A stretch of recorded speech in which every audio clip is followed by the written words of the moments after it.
to buy. Everywhere you go, MTN.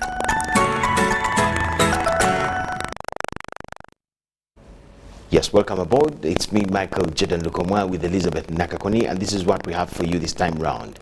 Minister for Presidency, Babiri Mili Babalanda, has confirmed that the body of the late Speaker of Parliament, the late former Speaker of Parliament, Jacob Oulanyah, will be flown back home on Friday, the 1st of April 2022. She says details of the burial arrangements will be released tomorrow, the 29th of March, according to her. This was confirmed through a Twitter handle, through a tweet by the minister herself this Monday, the 28th of March 2022. The late former speaker, Jacob Oulanyah, died on the 20th of March 2022 in Seattle.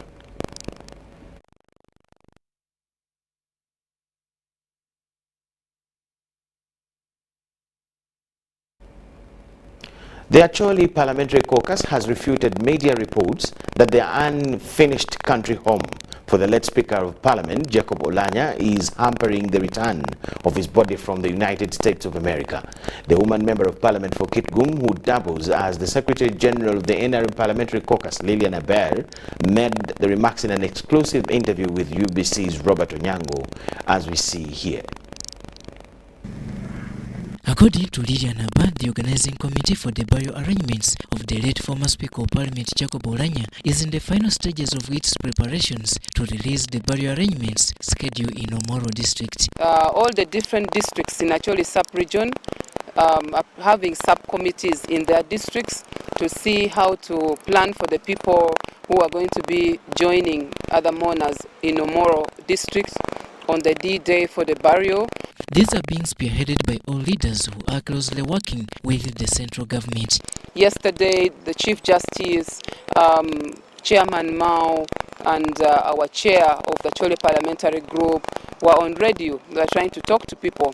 Yes, we are mourning, but we need to mourn our brother well. We need to keep strong, and we need to focus on sending him in a decent way. All the districts in Acholi sub-region are holding meetings looking at how to transport, which is a big challenge. Transportation, there are quite a number of people who would like to join on the burial day, but transport is a very big issue. So we are trying to put, contribution together and see that people are transported to send off their brother.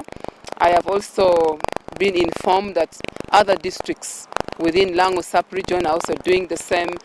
West Nile is also doing the same to prepare and see how to have a decent send-off of our brother. Abba, however, refutes allegations that the unfinished Omoro country house for Oulanyah is delaying the return of his body. When you die from out of the country, there are procedures to follow. It's not a simple thing to do. It's actually because this is government to government, and this is a big person in government. That's why it's even faster. Otherwise, if he was anybody else, it would take quite a long period of time. So the house, yes, is unfinished, but as I speak to you now, the UPDF engineering brigade have been commissioned to go and see how to fix and prepare the house, because it was a request from the family that it would be prudent if the body of the late is put in the house at least for a night, and then we can proceed with the burial. She also played down earlier suggestions of holding an invitational burial. The burial of the late Right Honorable Dr. Jacob Oulanyah is open to everybody. Everyone who wants to come, feel free to come tomorrow and attend the burial and have a decent send-off of our brother. Of course, withstanding the issues of COVID, we need to take into consideration and look at the mask as a key priority. And this is a message that we have been, sending to people through the radio. The Minister for Presidency, Mili Babalanda, is set to issue the burial program for the late former Speaker of Parliament tomorrow, Tuesday, 29th March 2022 in Kampala, although she has confirmed that the body will be arriving in the country on Friday, 1st April 2022. Robert Onyango, UBC News. The Forum for Democratic Change have advised the newly elected Speaker of Parliament and her deputy to first ensure that 15% of the national budget in the next financial year is allocated to the health sector. The FDC deputy spokesperson John Chikonyogo told the press at the party headquarters in Najanankumbi that there is need to train Ugandan doctors to international standards and give them better incentives to prevent them from moving out of the country in search for greener pastures. Forum for Democratic Change Party has bragged at the ruling party NRM following the election of two of its former members to positions of Speaker and the Deputy Speaker of the 11th Parliament. The Deputy Spokesperson John Chikonyogo congratulated Anita Among and Deputy Thomas Tayebwa for assuming these top offices in government.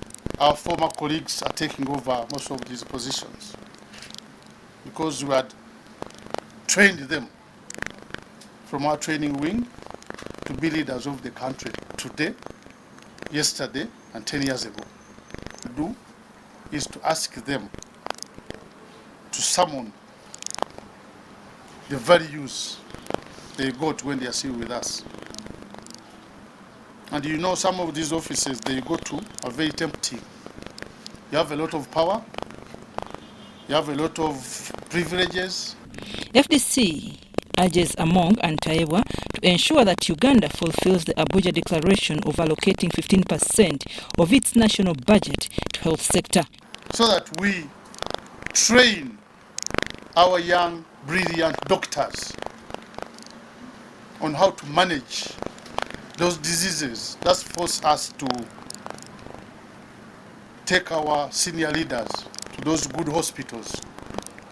Africa, those who have been going out to Africa, those who have been taken to Kenya and whatever, you find they are Ugandans. It sulks. Meanwhile, Chikonyogo says the number of votes given to opposition contestants in both Speaker and Deputy Speakership positions did not match the actual number of opposition MPs, which he emphasizes needs soul searching. I'm Navka Farida and Stephen Kalisia in Najanankumbi. Yes, as the country mourns the Speaker of Parliament, the late Right Honorable Jacob Oulanyah, who passed on in Seattle, Uganda People's Defense Forces will always remember him as a champion of peace and stability in northern Uganda. On 13th July 2019, Speaker of Parliament Emeritus Right Honorable Jacob Oulanyah was awarded a honorary doctorate in divinity from Zoe Life Theological College based in the United States of America for promoting peace. Emeritus Right Honorable Jacob Oulanyah was a special envoy to the Uganda peace talks between government and the LRA in late 90s. He also participated in drafting the Juba Peace Agreement. Jacob Oulanyah also participated in different security meetings, including the Army Tarehe Sita activities. From a ragtag force to a ragtag force called the NRA, the transformation has become the UPDF, a professional army. During the launch of the 38th Tarehe Sita anniversary in 2019, he praised the Uganda People's Defense Forces for its role in the national and regional stability. I'm not saying from the time they came, they were holy as thou. No. The image has changed dramatically. And this is the cause for celebration. That you have a force that is respected worldwide, but even internally. In the books, they are counted. Speaking at the Tarehe Sita anniversary national celebrations on 29th January 2019, Oulanyah said the achievements of the UPDF are visible to Ugandans and worth celebrating. Jacob Oulanyah's brand not only advocated for peace and stability within Uganda, but exported the flag of peace beyond the East African community. Mutesa Sera Haruna, UBC. Yes, the late speaker has also been recognized for his contribution to the return of peace in northern Uganda, and this is one of the aspects that can never be forgotten about him. Local woman MP Cecilia Atimogwal Barbara says that like other peace-loving leaders at that time in northern Uganda, Jacob Oulanyah played a critical role in pushing for peace talks to silence the guns that had rocked the region for over 21 years. For me, each time I tell people, I tell them that President Yoweri Museveni is my hero. Heroes are people who make people undo their bad circumstances and realize good ones. Heroes are people who make people from nothing become something. It is now 8 days since the late Speaker of Parliament Jacob Oulanyah breathed his last in Sato, United States of America. Since his demise, the late Oulanyah's contribution has been recognized in several spheres of life. How has he changed the times? Among other achievements, while in political leadership, his contribution in ushering peace in northern Uganda is one that cannot easily be forgotten. Also be remembered as one of those who participated in the peace talks between the government of Uganda and the Lord's Resistance Army. And many of the Acholi leaders did. And you remember even the Langi leaders did. If you remember one of the occasions when President Museveni tapped my phone, it became a serious national issue. For over a decade, northern Uganda was a bedrock for war orchestrated by the Lord's Resistance Army led by Joseph Kony. This had claimed hundreds of thousands of lives and displaced millions of people to IDP camps. At that time, government then asked the leaders from northern Uganda to help find a lasting solution in silencing guns in the region. Jacob Oulanyah, a key pillar of political representation in northern Uganda, joined the team for peace talks. And we put pressure on Joseph Kony to stop the kind of activities he was doing in Uganda. So he was able to be pushed to Central African Republic because of the pressure that was generated from this side. So Oulanyah was very, very key in driving that approach of peaceful resolution. Oulanyah, now deceased, died at 56 years on March 20th, 2022 from Sato Hospital, USA, where he was hospitalized on February 4th. His body is expected to arrive in the country on Friday this week. Eddie Olwa, UBC News. The Uganda Police Force has pledged to provide maximum security ahead of the Speaker Emeritus, former Speaker Jacob Oulanyah's burial. Police spokesperson Fred Enanga has told a weekly briefing at police headquarters in Nakuru, as our reporter tells here. Flags are still flying at half-mast at police headquarters in Nakuru as the Uganda police mourns the passing away of Speaker Jacob Oulanyah. Meanwhile, Uganda police has headed the president's call to arrest all those alleging that the speaker was poisoned. The police spokesperson Fred Enanga says the police is yet to start investigating such claims. Following the instructions of His Excellency the President, we opened a case file at CID headquarters where all persons who were speculating about the cause of death to the Right Honorable Jacob Oulanyah will give us statements, but this will come after the burial. What we are doing right now is transcribing the footages, the videos. We are trolling all digital platforms and getting evidence from whoever was coming up with whatever speculation over the death of the Right Honorable. The Directorate of Operations in the Uganda Police has suspended 11 private security company operator licenses and others suspended due to failed returns and poor pay of staff. As of today, they have terminated and also suspended operators' licenses for about 11 private security organizations. These operators' licenses have been terminated or suspended in accordance with the Regulation 10 of the Control of Private Security Organizations, Regulations 2013. So we want to, we've instructed our DPCs to withdraw all firearms from them and also to inform their clients, to inform the clients of these respective private security organizations to seek services from other security services. In another development, security forces have recovered 4 guns and 47 ammunitions of Karimojong warriors. There were a number of engagements that took place, and as a result, 20 warriors were put out of action, 39 warriors were arrested. Cattle raided was 561, we recovered 447. Goats and sheep raided were 472, we've recovered 329.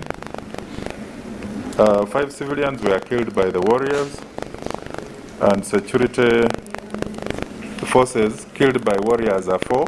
The spokesperson for the police's CID, Charles Twine, has said police has commenced investigating the death of Bundibuja lawyer Robert Aguma, who was found dead in the bush. He told the neighbors that he was going to meet some people, and he further indicated that the meeting would take long and therefore he would come late. Unfortunately, the deceased never returned until the next day when his body was found on 26th March 2022, just within the vicinity. Brian Tumwene Ruhanga, UBC News. The former Speaker of Parliament, Jacob Oulanyah, believed in peaceful conflict resolution measures. In our piece tonight, we bring you the late Oulanyah, who spoke against violence, especially among the young people. Mr. President, this country has seen worse. When young people are being fed on propaganda, that does not help the progress of this country. We should all get concerned. When young people come and preach destruction, when they come and preach hate, when they come and preach all kinds of things that is negative, we should all get concerned, because it's our country. It is our country. We don't have any other country. This is our country. We should get concerned. Young people, they are telling you all kinds of messages. I hear them calling for violence. I hear them calling for destruction. I hear them preaching fear. I hear them preaching hatred. Resent violence. Reject violence, young people of this country. And you are listening to me, and all of you in this time, tell our people to reject violence, to reject destruction. We have seen enough of it. We have seen so good this far, we don't want to go back the way we were. Your Excellency, the last 35 years has by and large been very, very beneficial to this country. Not forgetting what has happened in the past. And we all know what happened in the past. The past was difficult. The first 24 years of our independence was not easy. I keep saying, and many people keep wondering, it's a matter of fact, Your Excellency.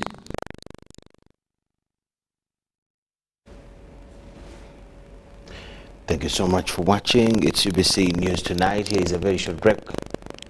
Do not miss what we have on return.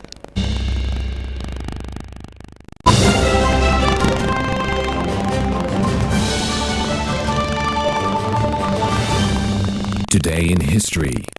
On this day in 1965, Uganda airlifted its special forces to the West Nile sub-region on the Uganda-Congo border to deter any further aggression by the European-funded mercenaries and Congolese army from attempting to destabilize the country.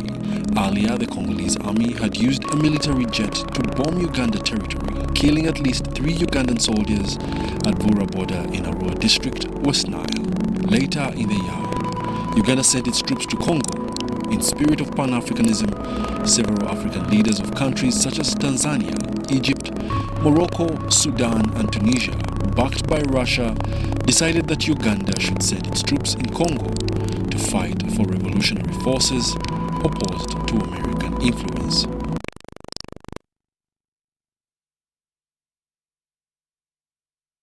Pay for your dream phone, Pola. Get your dream phone today for as low as 1,400 Uganda shillings with free data for a year and pay slowly. All phones come with daily 50 MBs for 12 months. Repayment period is 1 year. Available at MTN service centers and M-Kopa shops.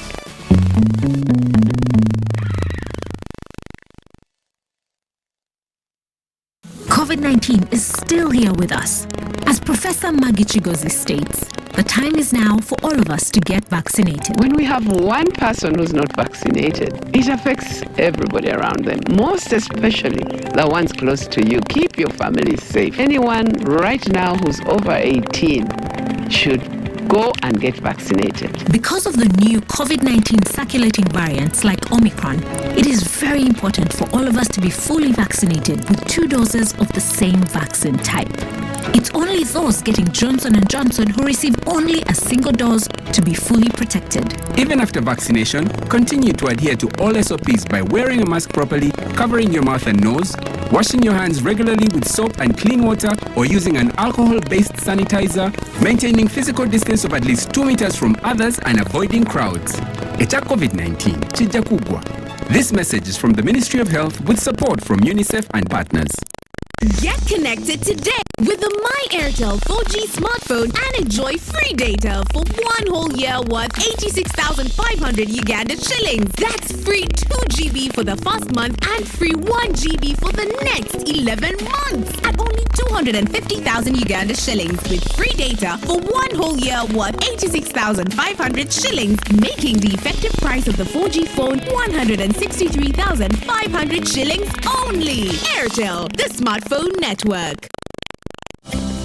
The Microfinance Support Center is marking 20 years of financial inclusion, starting with the Dr. Kisamba Mugera Memorial Lecture on the 29th of March at Hotel Africana. Dr. Kisamba Mugera was the board chairperson of the Microfinance Support Center from 2018 until his untimely death in January 2021. While at MSC, he spearheaded several initiatives to promote financial inclusion, especially of the slum and ghetto communities. Dr. Fred Muhumuza, Dr. Rachel Mindra, and Mr. James Kakshi are among panelists that will discuss the topic, leveraging microfinance to spur the slum and ghetto economy. The Microfinance Support Center, 20 years of financial inclusion.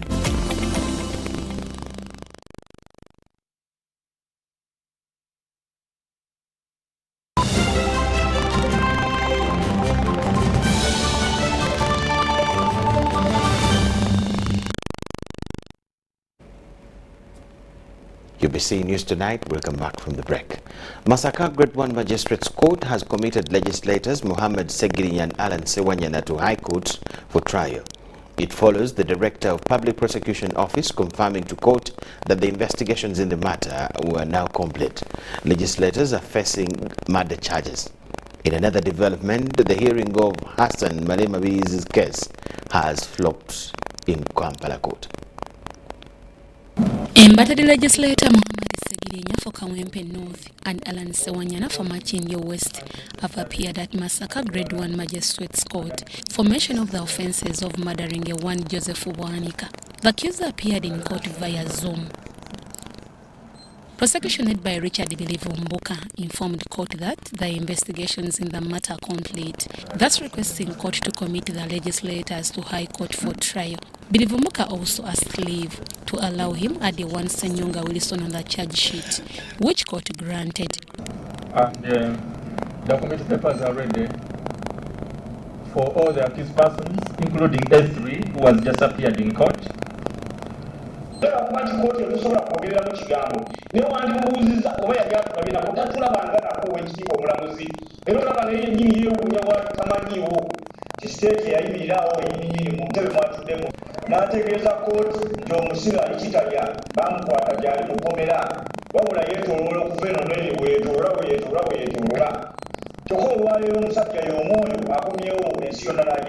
The indictment on court record shows that Senyonga Wilson was the master planner of the murders in Greater Masaka. Magistrate Christine Nantege committed the legislators Muhammad Segirinya and Alan Sewanyana to High Court for trial.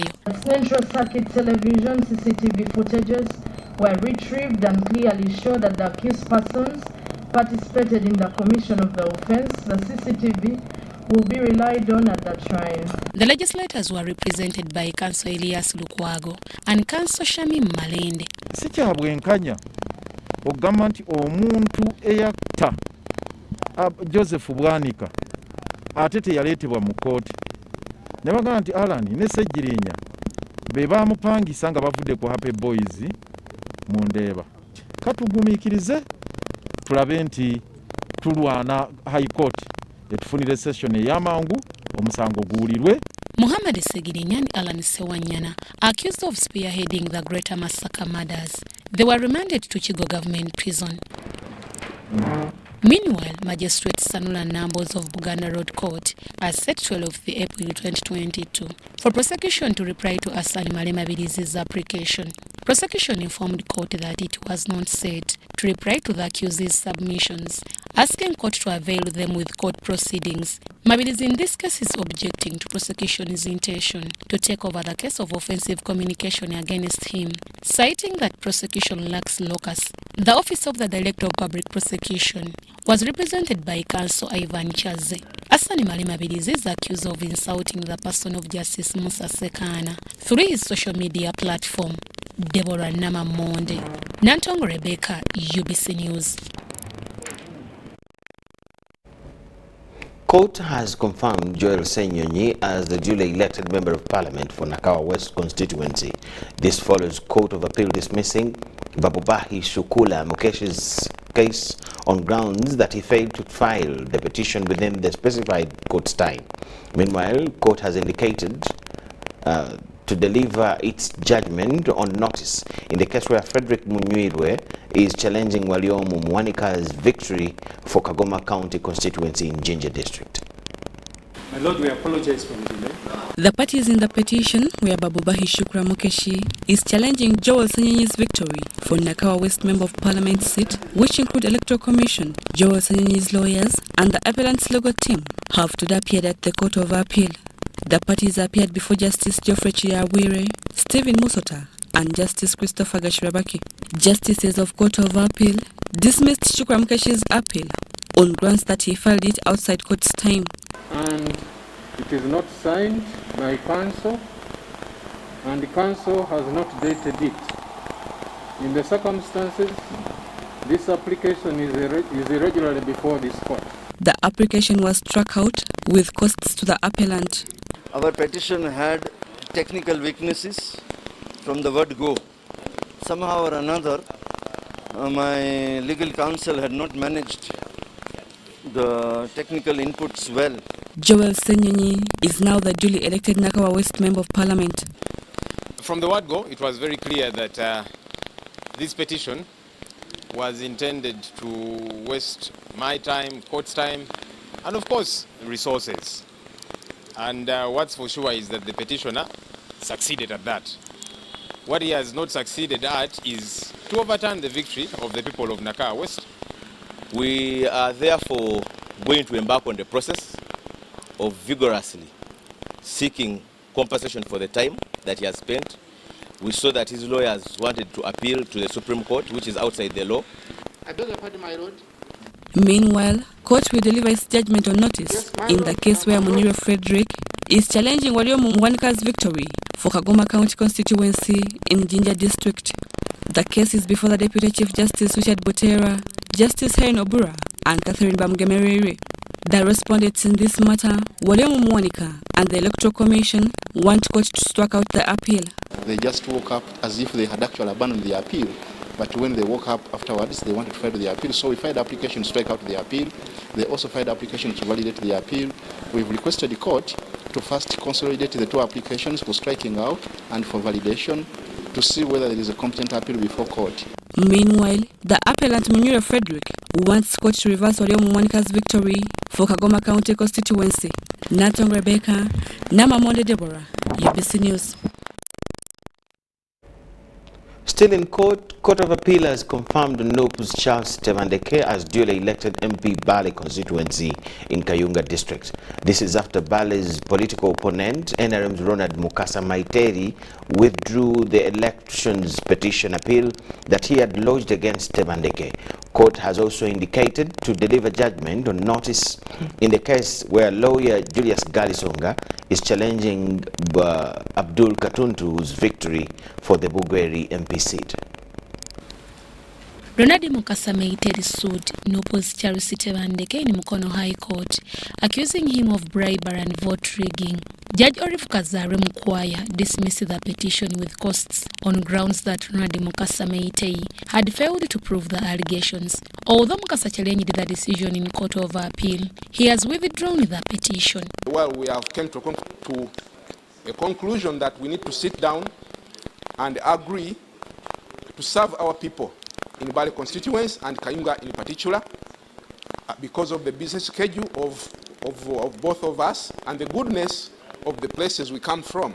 Justice Richard Butera, Catherine Bamugemereile, and Justice Helen Obura closed the case file and upheld Tebandeke's victory as a Member of Parliament for Bale constituency. The appeal is dismissed upon withdrawal with no order as it proceeds. Tebandeke and his legal team welcomed the move. And I've decided to excuse my brother, Honorable Maitech, all the costs that he would be charged of, including the previous one from High Court Mukono, for the goodness of our constituents, for the goodness of Uganda.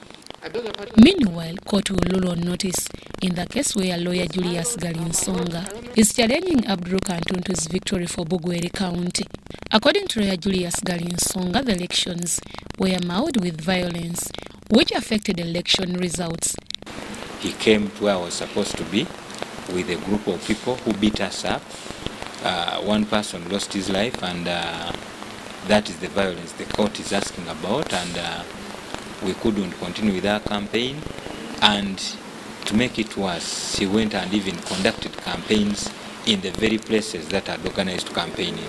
The respondent, Abdul Katuntu, was represented by Counsel Keroliem, who objected to the appellant's allegations. Actually want the court to agree with the decision of the judge that the Honorable Katuntu did nothing wrong, and also that he won the election fair and square. Julius Galinsonga in this case wants court to quash Abdul Katuntu's victory for Bugweri County and announce a by-election. The matter is before Justice Chebronia Barishaki, Christopher Madrama, and Justice Eva Ruswata Kauma. Deborah Nama Monde, Nantongo Rebecca, UBC News. State Financing, Planning and Economic Development, Minister of State for Financing, Planning and Economic Development, Henry Musasizi, has said that insurance companies should be fair and responsive to their clients' needs. He was presiding over the annual general meeting of Ruchiga Savings and Credit Cooperative Society, Muhanga Town Council, Ruchiga District. I want to believe that death is one of the risks the insurance companies cover. State Minister of Finance, Planning and Economic Development, Henry Musasizi, was presiding over Ruchiga Savings and Credit Cooperative Society SACCO, Muhanga Town Council, Ruchiga District. The insurance companies should really be fair and look at insurance as insurance. Insurance is supposed to guard against any risk, including death. He clarified that insurance is supposed to provide a soft landing to clients in case of accidents, sickness, and even death. Death is death, irrespective of whether somebody defaulted in the period when he or she was sick or not. So this is something we needed to get back, see how we can compare the insurance companies. Musasizi, who is also the NRM chairperson, Rubanga District, said previously commercial banks were facing problems of multiple borrowing by clients, a situation that is now addressed. Commercial banks introduced the Credit Reference Bureau, which is able to bring out all the lender's history. Musasis explained that the parish development model money will not go through any intermediary. Instead, it will be directly sent to the parish account. Money is not passing through any intermediary.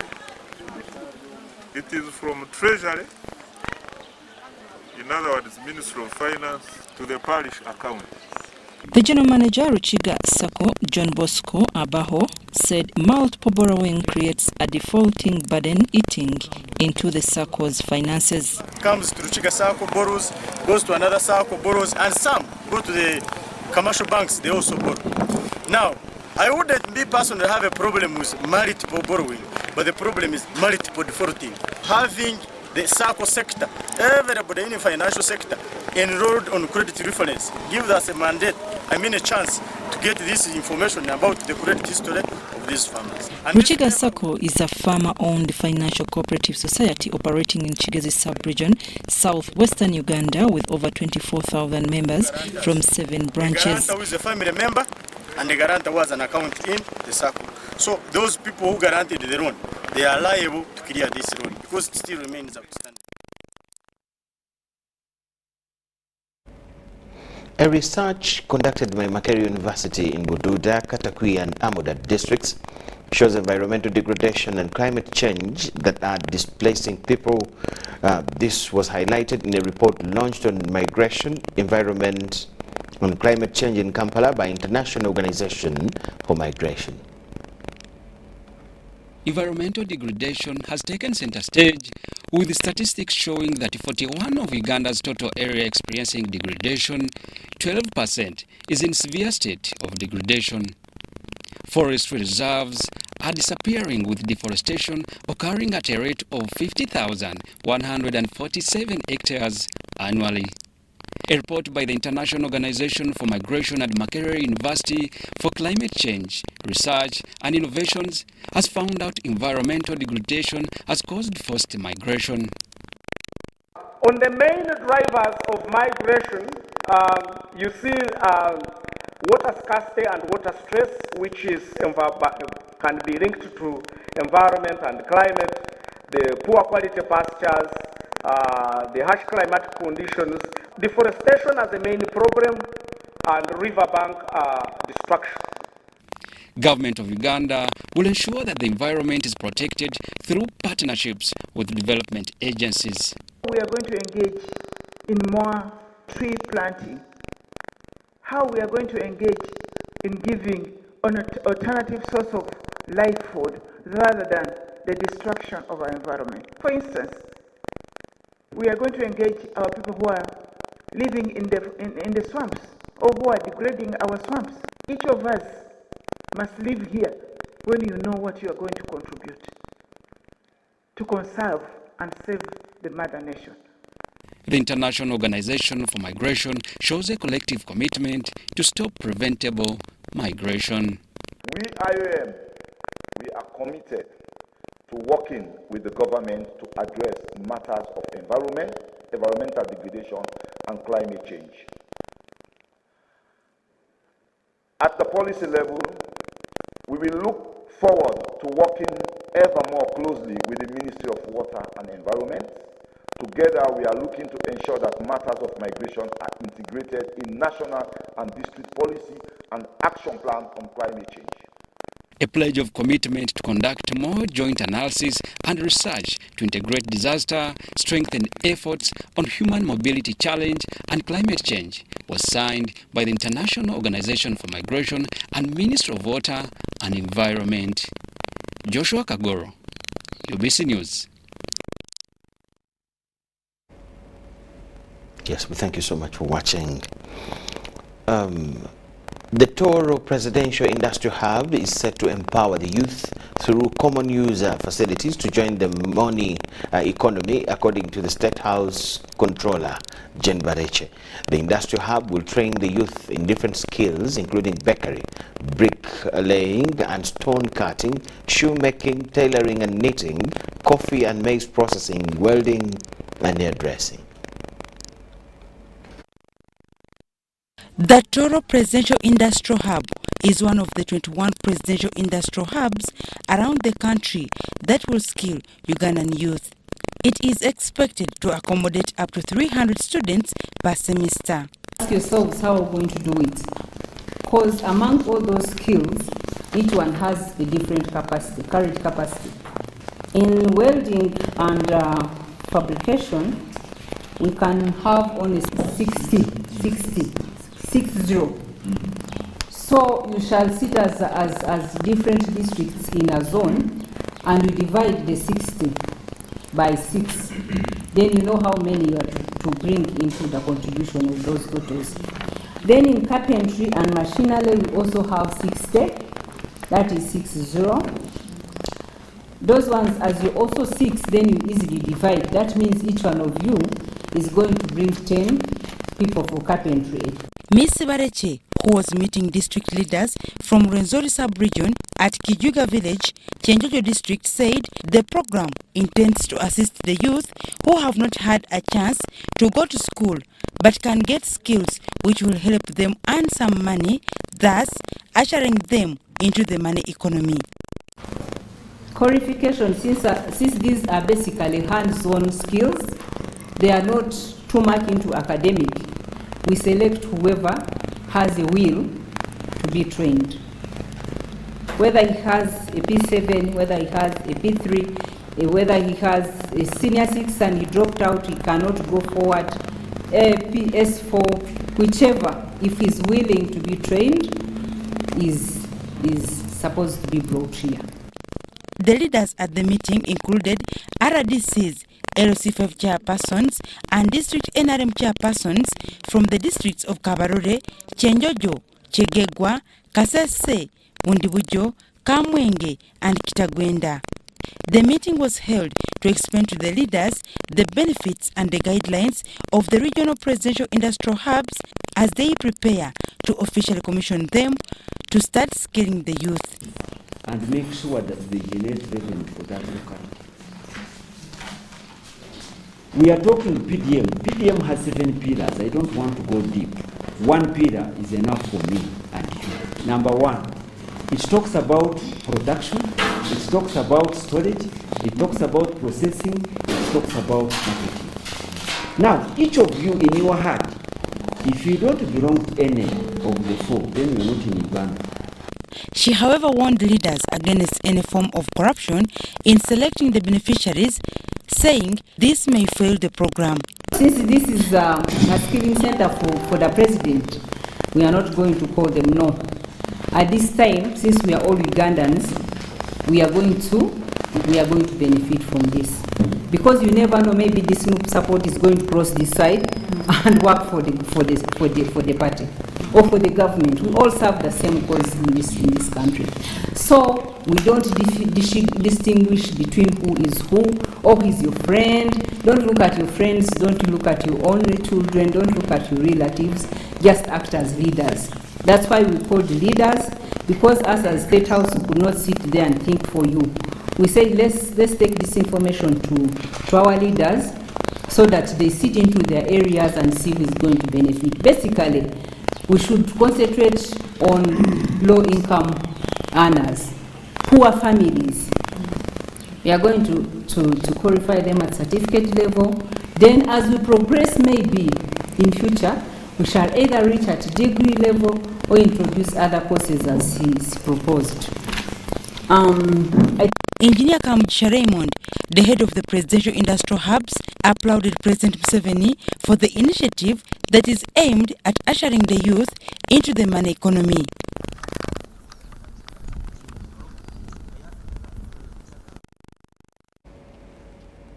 A team of delegates in food safety from African countries is training on residue analysis for food crops from supervised field trials organized by International Atomic Energy Agency and the Directorate of Government Analytical Laboratory under the Ministry of Internal Affairs and Uganda National Bureau of Standards.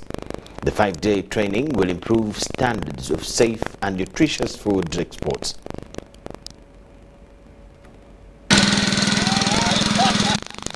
Food is a necessity for all living things, although it is important to feed on clean and safe foodstuffs. Food safety refers to routines in the preparation, handling and storage of food meant to prevent foodborne illness and injury.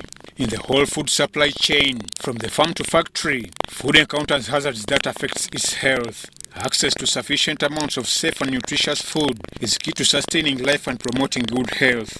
It is estimated that 600 million people, almost 1 in 10 people in the world, fall ill after eating contaminated food substances, and 420,000 deaths registered, resulting in the loss of 33 million healthy life years. To address the flaws, a 5-day training on residue analysis for food crops is organized to improve the standards of food and exports. The Permanent Secretary, Minister of Internal Affairs, Joseph Musanyu, represented the Minister, General Kahinda Otafire. It's an area we as Africa, we need to do a lot to ensure that our food is secure for both ourselves and for our market.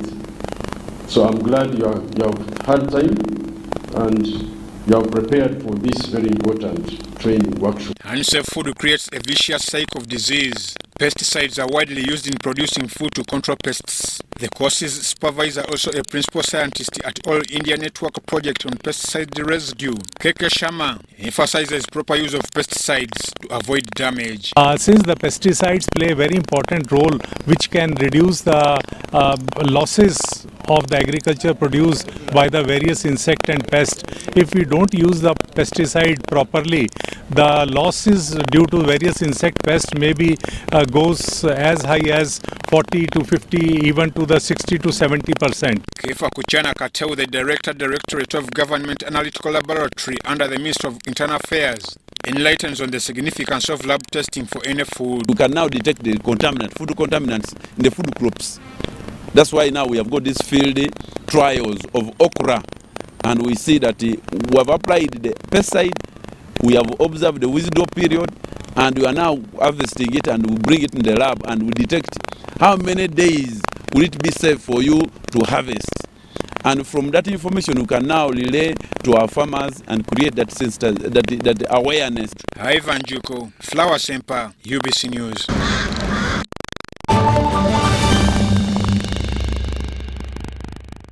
Choose our with Airtel Money Quick Loans. Get a top-up loan when you have insufficient funds to buy airtime, pay utility bills, or make payments at a local supermarket. Complete your transaction and pay later. Dial *185*7*10# to opt in. Get an Airtel Money Quick Loan and pay later. Choose our with Airtel Money Quick Loans in partnership with Housing Finance Bank and powered by Yabex. Airtel, the smartphone network. Where does it come from? That thing that makes us Ugandan. That thing that makes us different from everybody else.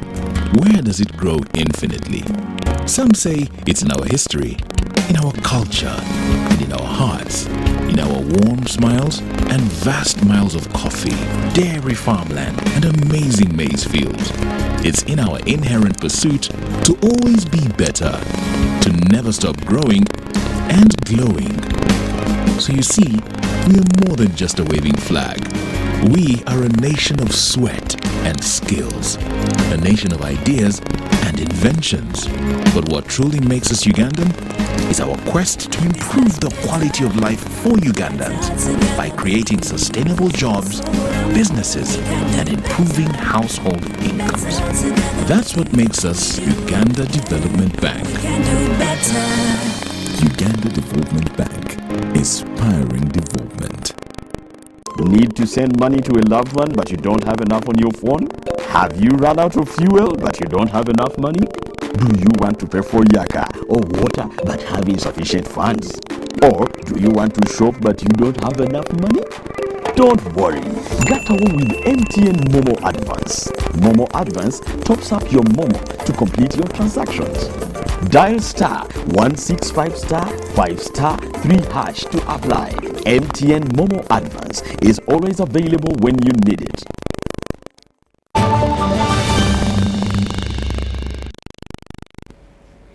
In the world of sport, Uganda's prayer for sports infrastructure is being steadily answered, with many private partners entering the fray. The latest is Dr. Edward Muhigirwa, who has constructed a state-of-the-art 25-square-meter pool in Kira Division, Wakiso District.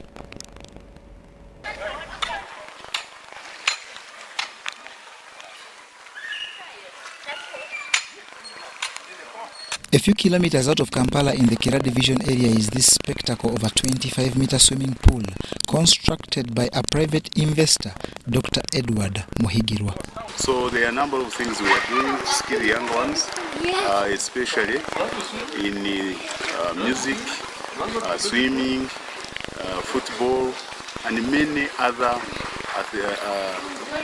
games that can bring the best of the child. This is a fully fledged sports complex that will house, among others, a gym, clubhouse, sauna and steam, and importantly, a holding area for children.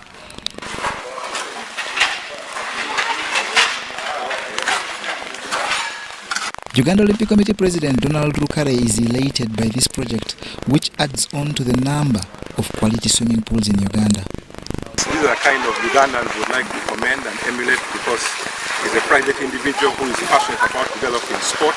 He has an excellent swimming facility, a 25-meter pool by 6 lanes, together with excellent other sporting facilities in terms of a track and a football pitch. And we'd like to commend him and look forward to seeing how we can collaborate with Mr. Edward Muhika and primary school to see how we can bring some sporting events, support them with the right coaches, whether it's for swimming, football or athletics. And we'd like to see more of people like Mr. Muhika and others developing such facilities because it's through this cooperation that we can work together to move sport forward. The proprietor, who also owns a school, is optimistic the pool will go a long way in grooming talent and also help tutor youngsters about financial literacy. So if let's say a child is very lucky and the pool is made, it is a half Olympic, 3-meter, people can dive, can compete, can try to do their best, and you find that a child has developed the talent and he wins and go to Olympics, let's say, definitely there they get some kind of finances and appreciation. Now these finances tend to dwindle because the children or the concerned people don't have the financial literacy. So that's why we want to all the time to be mixing and bringing in whatever little someone gets, how do you handle it? Uganda Olympic Committee President Donald Rukare also advised the proprietor to embrace swim for all and aqua aerobics to enable the elderly and sickly recover in water. John Barnes, Sentamo, reporting. Uganda Olympic Committee President Donald Rukare has committed support to schools like Nabomali High to help improve their sports prowess. Rukare was gracing the school's sports fests at Webb's Fitness Harbour along Chiwatule Road. Annually, old boys and girls of Nabomali High School gather for a sports fest, whose 2022 edition was at Webb's Fitness Harbour along Chiwatule Road. We are here on a NOSA Connect event, which means we have created a platform for our old alumni, boys and girls of Nabomali High School, to connect, to interact, to market their products and services, and generally to just reconnect after so many years, given that sport has the power to unite. The Sports Fest was graced by Uganda Olympic Committee President Donald Rukare, who lauded Nabomali for its prowess in sports like swimming and committed support. We also are aware that you are putting together resources to support a number of ball games, be it basketball, volleyball, netball. You have bought some equipment, so we'd like to commend you for that. And we look forward to the sports girls and boys from Nabomali joining the rest of Uganda and hopefully joining us in the Olympics as we prepare to go there in 2024. But also in July we have the Commonwealth Games, and I'm sure some of the young athletes will join us at the national level. So from our end, we commend you. We'd like to make a pledge of a number of footballs and netballs to the Nabomali's High School. So through you, Jaja Coach, we shall deliver those. And of course, since I'm from swimming, we shall have the usual support for swimming. And we are also, on behalf of the Uganda Swimming Federation, we look forward this July to having a regional event in Nabomali, and I commit that we shall go there. There was competition in football, swimming, volleyball and basketball. Tug of war, chess and Scrabble were also part of the competition, which was in the former houses the old students inhabited. So this is a great opportunity. It's a build-up because Navmali makes 110 years this year. 10 years over a centenary is not something that is small, and we as Navmalians are glad and proud to be here today. Ultimately, basketball and football were won by Banks, swimming by Crabtree, volleyball by Tom Sange, with the overall crown won by Banks.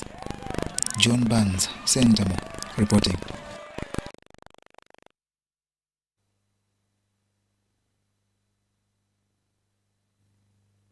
Thinkers Junior Schools Chess Championship that attracted 3 institutions. Sport lies in the youth who must be trained early to hit required standards in the future.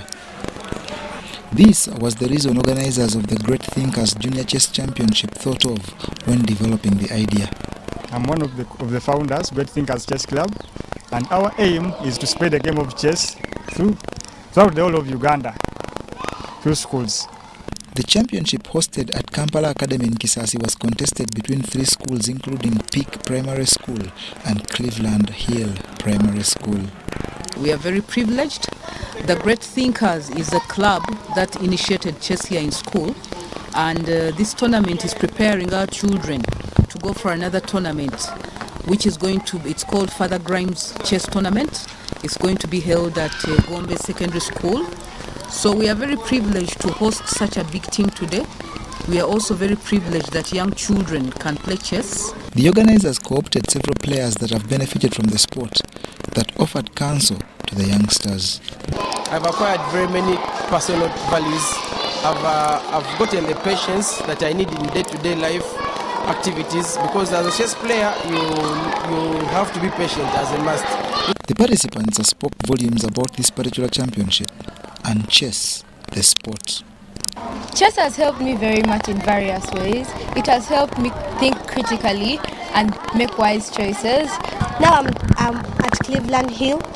I thank our teachers, Teacher Abdallah and Teacher Derek, for helping us learn chess. And I love chess because it makes my mind fresh. I've learned that chess needs critical thinking. I have also got some friends from other schools. Ultimately, after several rounds of chess, Peak Primary School emerged victorious, with the hosts Kampala Academy second and Cleveland Hill Primary School in third position. Another tournament by Great Thinkers Club is planned in a fortnight, with targets of reaching all corners of Uganda by end of year. We shall train coaches in the various areas, and we shall equip them with the equipment and all the facilitation needed to spread the game with the support of the Uganda Chess Federation and other individuals.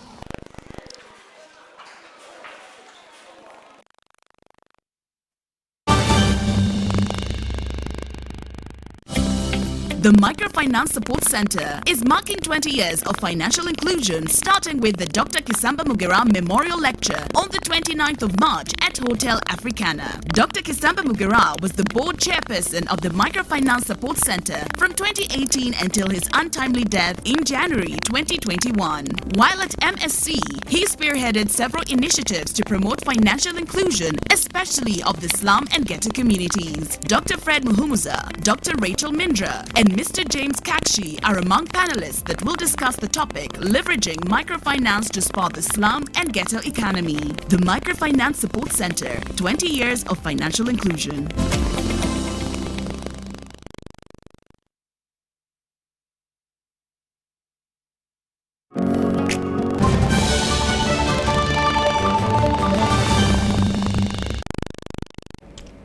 With that, we come to the end of all we have for you tonight. Thank you so much for watching. Let's have a reminder of the top stories as we go.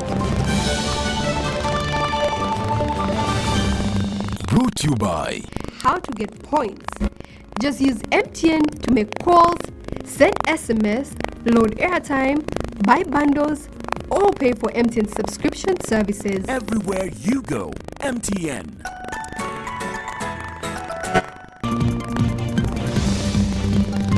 Former Speaker Jacob Oulanyah's body to be returned on Friday the 1st of April. FDC advises Speaker Among and Deputy on the 15% allocation to the health sector. Legislators Segirinya and Sewanyana are committed to the High Court for trial, while a private investor in Kirat Division, Wakiso District, constructs a 25-meter swimming pool. Was brought to you by Everywhere You Go, MTN.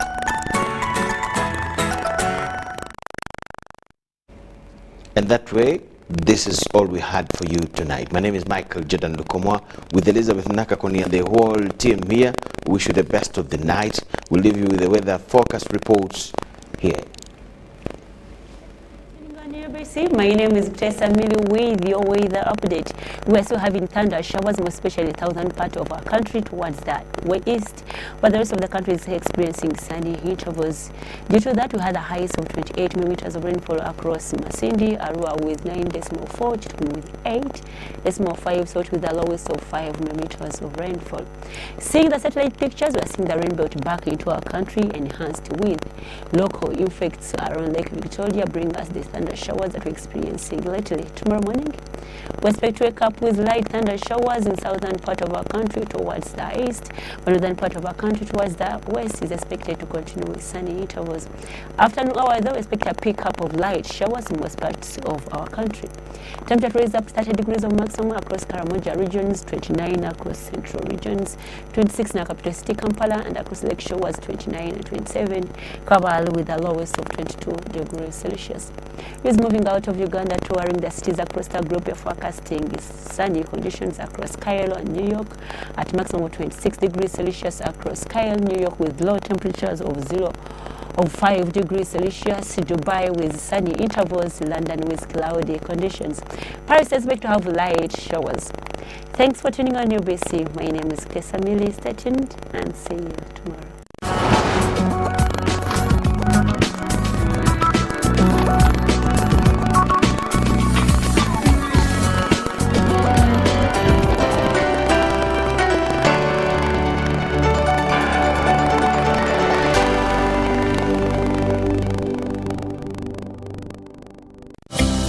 The Microfinance Support Center is marking 20 years of financial inclusion, starting with the Dr. Kisamba Mugera Memorial Lecture on the 29th of March at Hotel Africana. Dr. Kisamba Mugera was the board chairperson of the Microfinance Support Center from 2018 until his untimely death in January 2021. While at MSC, he spearheaded several initiatives to promote financial inclusion, especially of the slum and ghetto communities. Dr. Fred Muhumuza, Dr. Rachel Mindra, and Mr. James Kakshi are among panelists that will discuss the topic leveraging microfinance to spur the slum and ghetto economy. The Microfinance Support Center, 20 years of financial inclusion.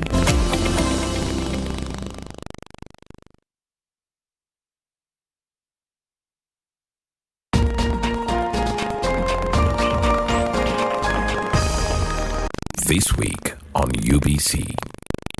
For me, when I came to beat me, I was not in bed. I was already crawling, going to where the switch was. And I find this girl on the switch.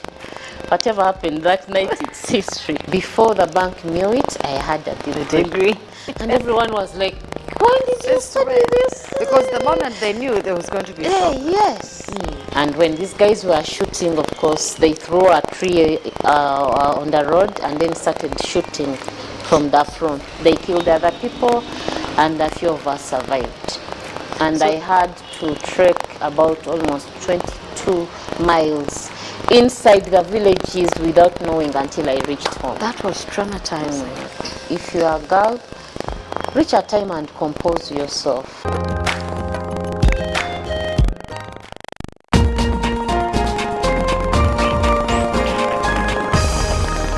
This week on UBC.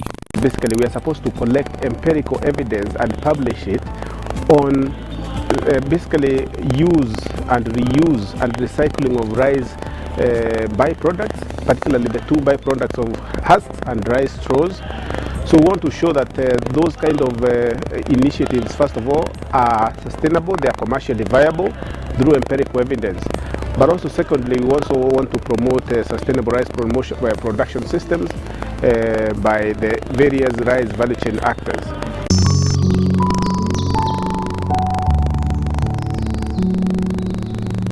We also have enough air. It is intellectually engaging.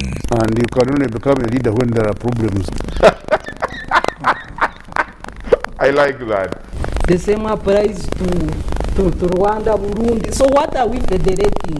Whether rats from another country can be, somebody must be there to hold everybody accountable. But at the moment, we would rather deal with what we have, make it right. First of all, we as elites of Uganda, we have made Museveni the issue. I can tell Museveni is not the problem of Uganda. The problems of Uganda are much deeper. We can change the next 20 presidents and we'll still be on this roundabout. Deeply incisive.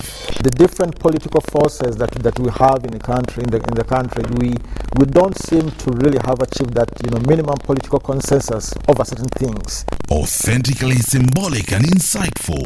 Behind the headlines every Wednesday